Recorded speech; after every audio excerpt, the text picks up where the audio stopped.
வணக்கம் கலைஞர் டிவி நேயர்களே, நான் உங்கள் டாக்டர் பரமேஸ்வரி. மீண்டும் இந்த நம்மால் முடியும் செக்மெண்ட்டில் உங்களை சந்திப்பதில் மகிழ்ச்சி அடைகிறேன்.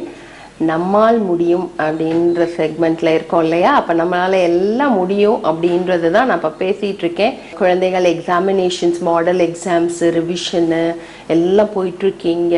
ஏன்னா நாங்கள் ஸ்கூல்ஸ் சம்மந்தப்பட்டவங்க எல்லா பிரின்சிபால்ஸும் எங்கள்கிட்ட பேசுவாங்க. அதனால எங்களுக்கும் அப்டேஷன் எல்லாம் வந்துட்டுருக்கு. ஸோ அதை பற்றி தான் போன வாரம் பேசிகிட்டு இருந்தோம், ஒர்க் ஷாப்புன்னு சொல்லி. இந்த ஒர்க் ஷாப்பில் நாங்கள் என்ன செஞ்சிட்ருக்கோன்றதை பற்றி ஒரு சிறு நாலேஜ் உங்களுக்கு நான் டீட்டெயில்டாக சொல்லலை, சின்னதாக சொல்கிறேன். அந்த சின்னதாக வர்றது உங்களுக்கு டீட்டெயில்டாக பண்ணுறது தான் அந்த எக்ஸாமினேஷன் ப்ரிப்பரேஷன். ஸோ இதை நாங்கள் ஒரு நாள் குழந்தைகளோட முழுமையாக இருந்து என்னோட ஃபுல்லாக உட்காந்துருப்பாங்க அந்த ஒர்க் ஷாப் பண்ணுறோம். ஸோ நீங்கள் அதை பற்றி டீட்டெயில்ஸ் வேணும்னா எங்களை அணுகலாம் என்று சொல்லிக்கொண்டு போன வாரம் நம்ம பார்த்துட்டு இருந்தது organising your study time and time management. அதை பற்றி சின்னதாக சொன்னேன். அப்புறம் ஸ்ட்ரெஸ் அப்படின்ற ஒரு வார்த்தையை யூஸ் பண்ணி அது என்ன அப்படின்னு பாசிட்டிவ், அதாவது ஸ்ட்ரெஸ் இருக்கவங்களாம் பாசிட்டிவ் பீப்புள்னு அர்த்தம், ஓகேவா? அப்படி எடுத்துக்குவோம். ஸ்ட்ரெஸ்ஸே இல்லாதவங்க சோம்பேறிகள். அதாவது வாழ்க்கையில் ஒரு லட்சியமே இல்லை, எனக்கு அடுத்தபடி நான் வைக்கவில்லை, அடுத்தபடி எடுக்கும் பொழுது தான் நம்மளுக்கு அந்த ஸ்ட்ரெஸ், இந்த பாசிட்டிவ் ஸ்ட்ரெஸ் சேருது. அது கட்டாயம் எல்லாருக்கும் இருக்கணும்னு சொன்னேன். இப்போ அடுத்தது இந்த ஒர்க் ஷாப் ஓரியண்டாக பார்த்தோம்னா, இந்த எக்ஸாமினேஷன் ப்ரிப்பரேஷன்ஸில் பார்த்தோம்னா பிள்ளைங்களுக்கு என்ன சொல்கிறோன்னா, ப்ரிப்பேரிங் ஃபார் டெஸ்ட். இந்த ப்ரிப்பேரிங் ஃபார் டெஸ்ட்லேயே பார்த்தீங்கன்னா நிறைய பாயிண்ட்ஸ் இருக்குது. நல்லா தானே நான் என் பிள்ளை படிக்கிறான், ப்ரிப்பேர் பண்ணுறான், ஆனால் எக்ஸாமினேஷன் ஹால்குள்ளே போனோன்னா மறந்துடுது. ஸோ இந்த மெமரின்றது எவ்வளவு முக்கியம் நம்மளுக்கு அப்படின்றத பற்றி தான் நாங்கள் அந்த செக்மெண்ட்டில் எடுக்கிறோம்.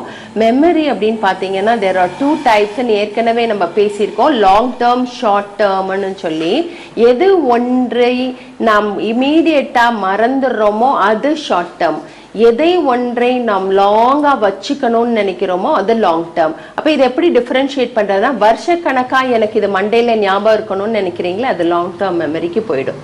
எதெல்லாம் உங்களுக்கு வருஷக்கணக்காக ஞாபகம் இருக்குது, அதாவது லாங் டேர்ம் ஷார்ட் டேர்மை ஒரு மிஷினை வச்சு நான் காமிக்க முடியாது மெமரிக்குள்ளே. ஆனால் எதெல்லாம் நீங்கள் மறக்காமல் வச்சுட்ருக்கீங்களோ அதெல்லாம் உங்கள் லாங் டேர்முக்கு போயிடுச்சு. சில சமயம் சொல்லுவோம் எனக்கு இது மறந்து போயிடுச்சு அப்படின்னா ஷார்ட் டேர்மில் இருந்து போயிடுச்சுன்னு அர்த்தம்.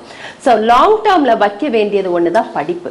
ஆனால் பிள்ளைங்களும் சில பெரியவங்களும் தேவையில்லாதவற்றை நம்ம லாங் டேர்ம் கொண்டு போய் கஷ்டப்பட்டுட்டு இருக்கோம். அதெல்லாம் தூக்கி வெளியில் எரிஞ்சிருவோம். லாங் டேர்மில் எதை வைக்கணும் அப்படின்னா நல்லவைகளை மட்டும் தான் வைக்க வேண்டும்.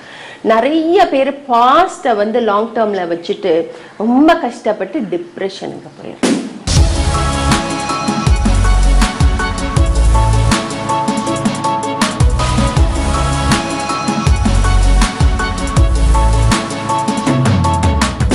So depression, see there are lots of issues related to studies. The child says anxiety. Anxiety-na என்னன்னா you'll get palpitations. அது குழந்தைக்கு சொல்ல தெரியாது, ஆனால் நாங்கள் அந்த டெஸ்ட் எல்லாம் செய்கிறோம். ஸோ ஆங்ஸைட்டியா, அதை சொல்ல தெரியாத ஒரு குழந்தைக்கு அது ஆங்ஸைட்டியா டிப்ரெஷனா? டிப்ரெஷன்றது யார் கூடயும் இருக்க பிடிக்காது, எதிர்காலத்தை பற்றி அடுத்த நாளோ அடுத்த மணி நேரமோ அடுத்த நிமிடமோ ஹோப்லெஸ்ஸாக இருக்கும் அவங்களுக்கு. They become helpless and hopeless. So இவங்க தான் டிப்ரெசிவ் மூடில் இருக்கிறவங்க. அதாவது எந்த ஒரு குழந்தை ஹெல்ப்லெஸ்ஸாகவும் ஹோப்லெஸ்ஸாகவும் நினைக்கிறதோ அந்த குழந்தை டிப்ரெசிவ் மூடில் இருக்குன்னு அர்த்தம். நிறையா பார்த்தீங்கன்னா இப்போ ஸ்ட்ரெஸ்ன்ற வார்த்தையிலே பார்த்தீங்கன்னா it can be physical, it can be social, it can be psychological, it can be psychosocial, அது மாதிரி நிறைய இருக்குது. நம்ம இதை பற்றி விரிவாக பார்ப்போம். அதாவது என்னோட அடுத்த ஆராய்ச்சி அப்படின்னு சொன்னீங்கன்னா இந்த ஸ்ட்ரெஸ் மேனேஜ்மெண்ட் தான். இப்போ ப்ரிப்பேரிங் ஃபார் டெஸ்ட்டில் நீங்கள் என்னென்ன ப்ராப்ளம்ஸ் ஃபேஸ் பண்ணுவீங்க, அதை எப்படி ஃபேஸ் பண்ணணுன்றதை பற்றி நான் பேச இருக்கேன். அதுதான் அடுத்த டாப்பிக்கு. எதுலன்னா ஒர்க் ஷாப்பில். ஸோ ப்ரிப்பேரிங் ஃபார் டெஸ்ட், சரி நாங்கள் ப்ரிப்பேர் ஆகிட்டோம், நீங்கள் சொன்ன ப்ராப்ளம்ஸ்லாம் ஓவர் கம் பண்ணிட்டோம், அதை எப்படி ப்ரெசென்ட் பண்ணுறது? ப்ரெசன்டேஷனே ஒரு பெரிய கலை, ஆர்ட். அதை நீங்கள் சரியா நீ நல்லா படிச்சிருப்ப, நல்லா எல்லாம் உனக்கு ஞாபகம் இருக்கும், எல்லா கேள்விக்கும் விடை தெரியும், ஆனால் என்ன செய்வீங்கன்னா ப்ரெசன்டேஷன் பாயிண்ட் ஆஃப் வியூவில் விட்டுட்டு வந்துடுவீங்க. அப்போ நான் ஒரு ப்ரொஃபஸராக மதுரை காமராஜ் யூனிவர்சிட்டியில் ஒர்க் பண்ணும் போது ஒரு பேப்பர் இப்படி தான் இருக்கணும்னு நான் எதிர்பார்ப்பேன். ஏன்னா என் பிள்ளைகளுக்கு நான் சொல்லி தந்துடுவேன்.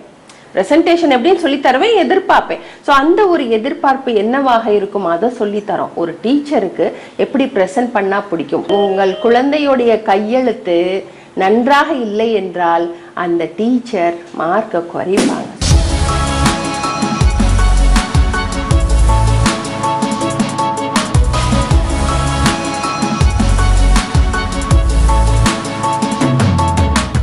ஸோ ப்ரெசன்டேஷனில் பார்த்தீங்கன்னா எப்படி எழுதணும், அதாவது கோடு போடுறதுலேருந்து அண்டர்லைன் பண்ணுறதுலேருந்து எப்படி பண்ணணுன்றதை சொல்லித்தரோம்.